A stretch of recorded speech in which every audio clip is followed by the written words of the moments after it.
Baik, Ibadillah. Silakan Dajjal. Dajjal ini lahir di Samirah dan dia diberi nama Samiri karena lahir di Samirah. Nah, kenapa disebut Samiri? Karena lahir di Samirah. Dia lahir 100 tahun sebelum Nabi Musa diutus.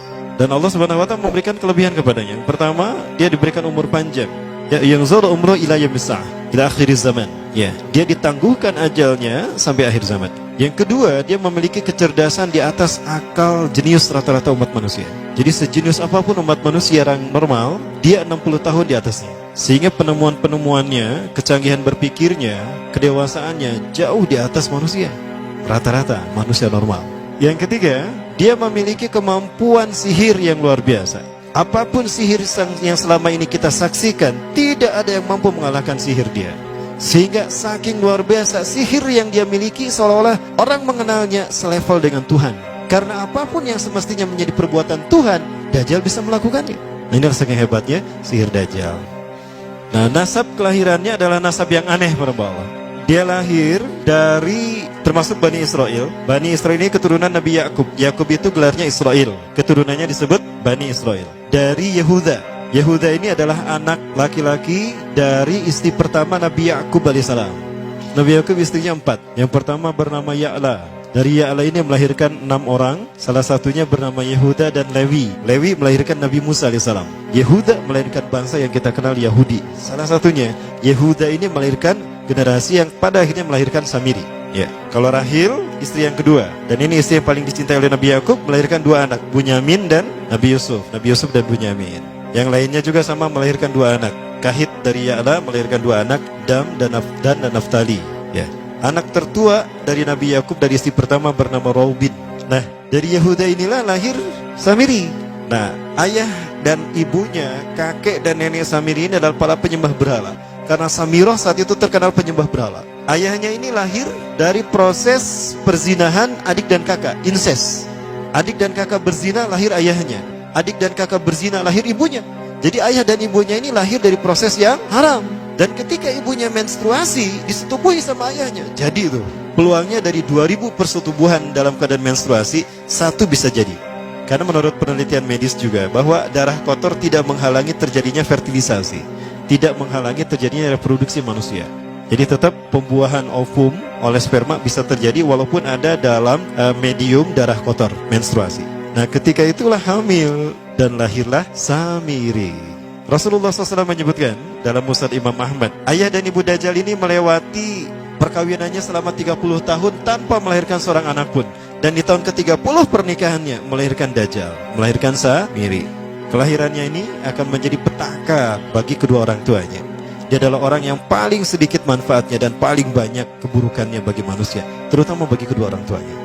Bahkan ketika dia lahir, alam semesta menolak kelahirannya. Dordar gelap, hujan badai, petir, itu terjadi di malam di mana Samiri dilahirkan. Seolah-olah alam menolak kehadirannya. Nah, sejak lahir sampai usia 5 tahun dia tidak netek sama ibunya. Kebayang, 5 tahun air susu ASI tidak ditetekkan. Itu yang menyebabkan terjadinya kanker payudara. Maka ibunya pun meninggal gara-gara kanker payudara ini. Nah, ibunya meninggal gara-gara itu. Terbukti apa yang disampaikan Rasulullah. Kelahirannya menjadi petaka bagi kedua orang tuanya. Begitu pula ayahnya, maka ayahnya menjadi single parent. Nah, kemudian di tahun yang kelima, sejak lahir sampai 5 tahun, kenapa dia menetek pada ibunya? Karena kerjanya tidur melulu. Disebut mati, dia bernafas dan cuma berdetak. Disebut hidup, dia tidak bergerak. Antara hidup dan mati, la yamutu wa la yahya. Nah, maka di usia ke-5 tahun, nah ini terjadi peristiwa yang menarik. Apa itu? Samiri bangun dari tidurnya di tengah malam dan tidak ada orang yang menyadari Samiri bangun. Dia merangkak dan pindah ke berhala yang terbesar. Nah, dia pindah ke pangkuan berhala terbesar, tidur di sana. Dan ternyata ketika berada di berhala terbesar tadi, ya, buang air kecil dan buang air besar. Besoknya itu adalah hari pemujaan kepada dewa-dewa mereka, bangsa Samirah. Apa yang terjadi?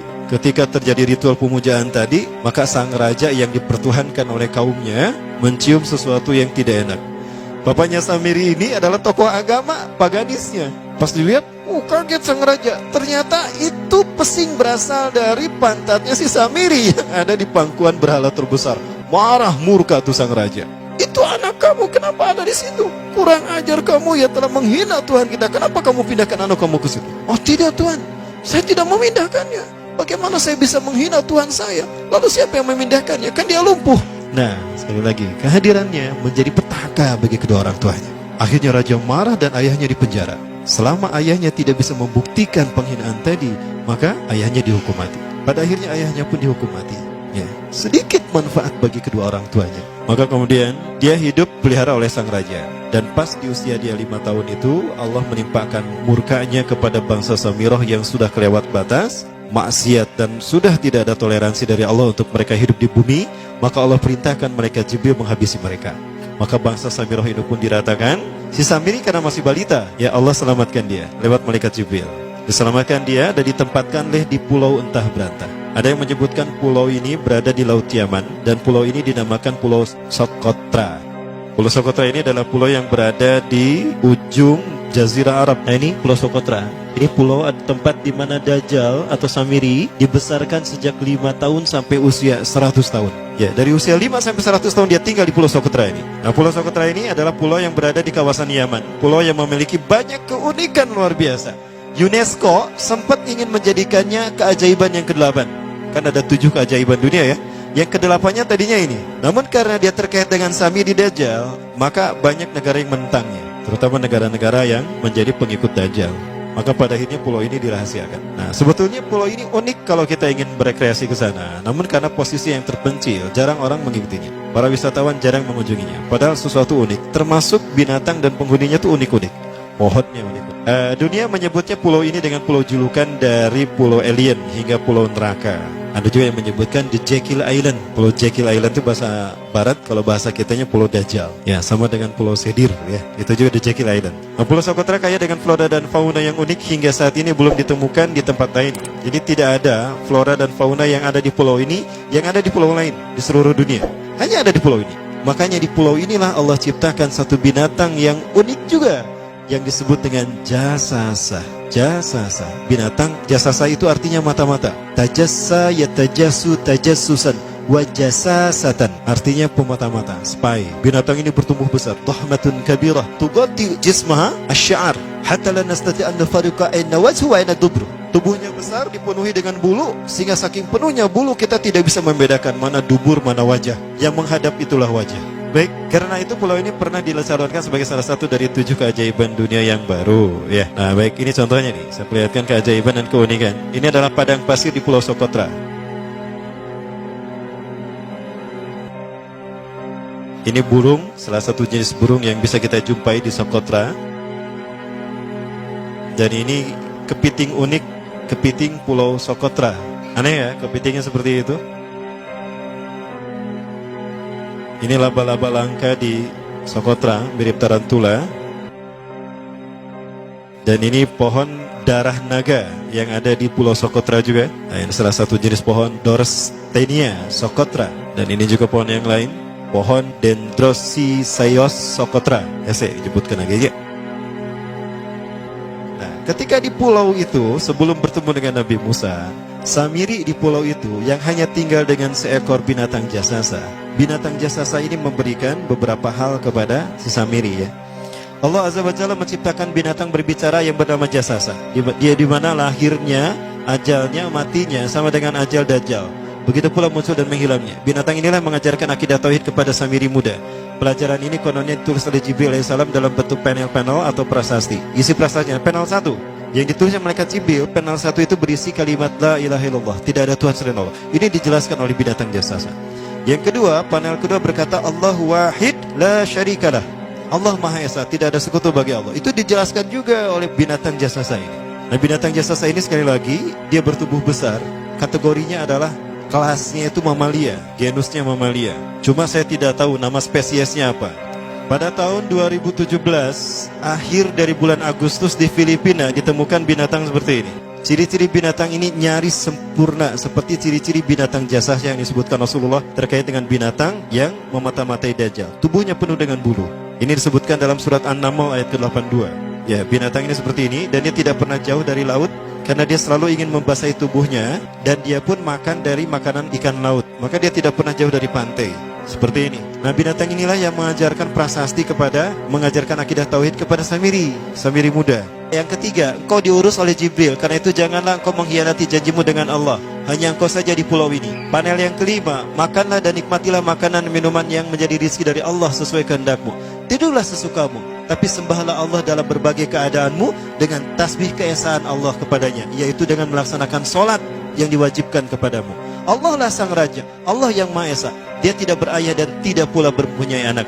Allah Tuhan Tuhan yang maha besar dan maha agung. Dialah yang maha raja. Ada 7 panel. Panel yang ke-7 bercerita tentang Nabi Muhammad. Panel yang ke-6 itu bercerita tentang nabi-nabi, dan khusus panel yang ke-7 cerita tentang Nabi Muhammad. Jadi Dajjal sudah tahu, Samiri sudah tahu bahwa akan diutus Nabi Muhammad di akhir zaman, dan itu nabi yang terbaik. Makanya dia iri. Nah, selesai panel ini disampaikan, maka binatang sejasasa berkata, wahai Samiri, saksikanlah aku telah menunaikan, innani qad fa'altu ma umirtu min rabbi. Demi Allah, saksikan aku sudah menunaikan apa yang diperintahkan padaku, kata binatang jasasa. Maka sekarang adalah perintah terakhir, yaitu pertanyaan dariku untukmu. Hal tu'minu billah, apakah kau beriman pada Allah? Wa bima unzila ilaih, dan dari apa yang diturunkan kepada nabi-nabinya, kepada Jibril maksudnya. Famadal jawab ya Samiri, apa jawabanmu hai Samiri? Samiri tidak menjawabnya. Lama ditunggu-tunggu, Samiri tidak menjawabnya, sehingga binatang ini pun pergi dengan menjerit, dengan jeritan yang membuat Samiri ini pekak telinganya. 2 kali lagi datang lagi kembali kepada Samiri dan berkata binatang jasasa, ya Samiri, famadal jawab, hal tu'minu billah, in tu'minu billah fatakunu mu'minan a'jaba imanika ila yaumil qiyamah. Jika kau beriman kepada Allah, maka sungguh kau akan menjadi mukmin yang menakjubkan imannya. Inna ajalaka ukhirat ila akhir zaman. Sesungguhnya ajalmu ditangguhkan sampai akhir zaman. Jika kau beriman pada Allah, engkau akan menjadi mukmin yang menakjubkan. Fa in lam tu'min billah, tapi jika engkau tidak beriman kepada Allah, wa bima unzila ilaih, dan apapun yang diturunkan pada Jibril, innaka minal mal'unina ila yaumil qiyamah, dan kau terkutuk sampai hari kiamat nanti. Tidak juga dijawab. Pergi lagi binatang jasasa tadi sambil memekikkan suara yang pekikan yang keras. Yang ketiga kali yang terakhir dia bertanya kembali. Dan apa jawaban Samiri?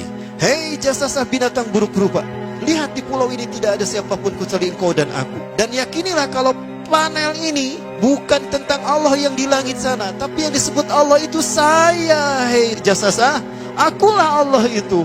Oh, dia menjerit dengan jeritan yang makin keras, sampai si Samiri pun menutup kedua telinganya. Sejak saat itulah binatang itu pergi dan berkata, innaka dajjal, innaka dajjal, innaka dajjal. Engkau adalah pendusta, engkau adalah pendusta, pendusta sampai hilang suaranya. Di saat itulah Samiri mendapatkan gelar Dajjal. Jadi siapa nama asli Dajjal? Samiri. Dajjal artinya Al-Kazab, pendusta, bukan singkatan kali. Baik, nah sejak saat itulah Samiri keluar dari pulau itu, dan dia sudah menyandang gelar Dajjal, pendusta, karena dia mengaku Tuhan. Baik, Iwabillah rahmatullah.